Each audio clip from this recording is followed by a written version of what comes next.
နဲ့မရောက်တော့တဲ့ရွာဒီဇလန်ကမြေပုံထဲမှာအခုမရှိတော့တဲ့ရွာဒီရွာအကြောင်းပါအပိုင်းတဲ့ရွာနာမည်မခေါ်ရတဲ့အကြောင်းအရင်တုန်းက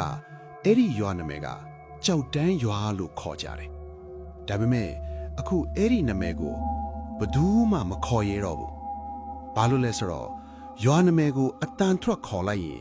ညဘက်အိမ်တကားလာခောက်ခံရတယ်လို့ပြောကြလို့ပဲအပိုင်းနဲ့မလုတ်တဲ့အလုပ်ရွာနောက်ဘက်တက်တော်တွေမှာအရန်ဟောင်းတဲ့နတ်စင်တစ်ခုရှိတယ်အဲ့ဒီနတ်စင်ကိုရွာလူကြီးတွေက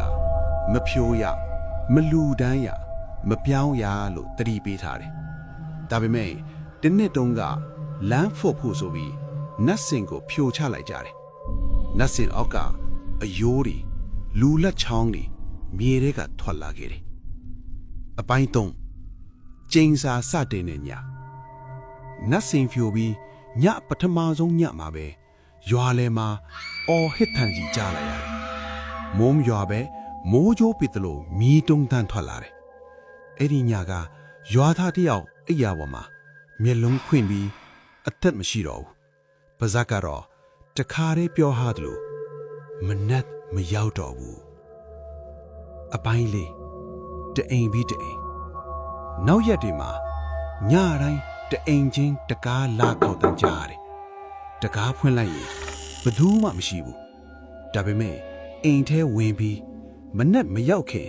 အိမ်ထဲကလူတယောက်မရှိတော့ဘူးသွေးမရှိအလောင်းမရှိဖနက်တစ်ဖက်ပဲကြံခဲ့တယ်အပိုင်းက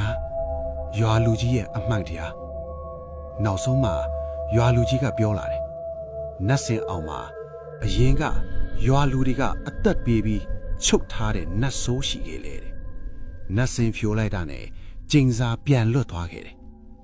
အခုရွာသားအားလုံးကအဲ့ဒီကျင်းစာထဲမှာပါဝင်သွားပြီ